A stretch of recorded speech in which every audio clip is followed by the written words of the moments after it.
কিছুক্ষণ আগে মার্কিন সামরিক বাহিনী ইরানে বড় ধরনের অভিযান শুরু করেছে। আমাদের লক্ষ্য হলো ইরানি শাসনের হুমকি নির্মূল করে আমেরিকান জনগণকে রক্ষা করা। তারা অত্যন্ত কঠোর ও ভয়াবহ একদল মানুষ। তাদের বিপজ্জনক কর্মকাণ্ড সরাসরি মার্কিন যুক্তরাষ্ট্র, আমাদের সৈন্য, আমাদের বিদেশি ঘাঁটি এবং বিশ্বজুড়ে আমাদের মিত্রদের জন্য সমস্যা তৈরি করছে। ৪৭ বছর ধরে ইরানি শাসন আমেরিকা নিপাত যাক বলে স্লোগান দিচ্ছে এবং রক্তপাত ও গণহত্যার এক অবিরাম অভিযান চালিয়ে যাচ্ছে, যেখানে তাদের লক্ষ্যবস্তু হয়েছে মার্কিন যুক্তরাষ্ট্র, আমাদের সৈন্য এবং বহু দেশের নির্দোষ মানুষ।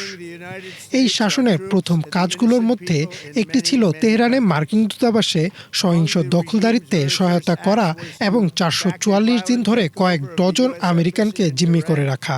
১৯৮৩ সালে ইরানের প্রক্সিরা বৈরুতে মেরিন ব্যারাকে বোমা হামলা চালায়, যাতে ২৪১ জন মার্কিন সামরিক সদস্য নিহত হয়। ২০০০ সালে তারা ইউএসএস কোল আক্রমণের কথা জানত এবং সম্ভবত এতে জড়িতও ছিল। অনেকে মারা গিয়েছিল। ইরানি বাহিনী ইরাকের শত শত মার্কিন সেবা সদস্যকে হত্যা ও পঙ্গু করেছে। এই শাসনের প্রক্সিরা সাম্প্রতিক বছরগুলোতে মধ্যপ্রাচ্যে মোতায়েন মার্কিন বাহিনীর পাশাপাশি আন্তর্জাতিক শিপিং লেনে মার্কিন নৌ ও বাণিজ্যিক জাহাজে অগণিত হামলা চালিয়ে যাচ্ছে। এটি ছিল এক গণসন্ত্রাস এবং আমরা আর এটি সহ্য করব না।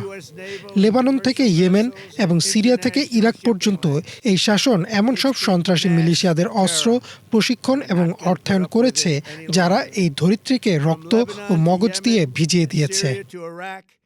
আর এটি ছিল ইরানের প্রক্সি হামাস, যারা ইসরায়েলে ৭ অক্টোবরের সেই দানবীয় হামলা চালিয়েছে, যেখানে ১,০০০-এরও বেশি নির্দোষ মানুষকে হত্যা করা হয়েছিল, যার মধ্যে ৪৬ জন আমেরিকানও ছিল।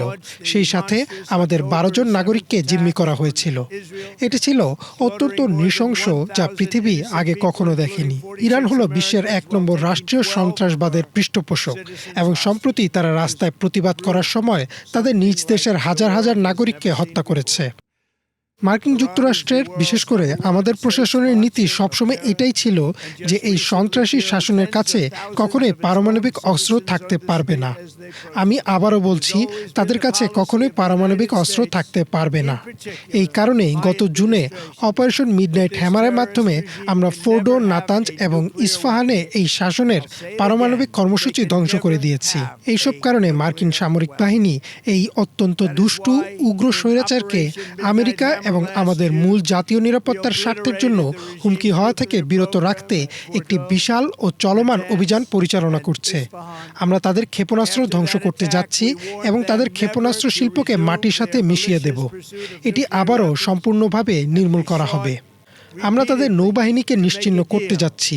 আমরা নিশ্চিত করব যে এই অঞ্চলের সন্ত্রাসী প্রক্সিরা যেন আর বিশ্বকে অস্থিতিশীল করতে না পারে এবং আমাদের নৌবাহিনীর ওপর হামলা চালাতে না পারে।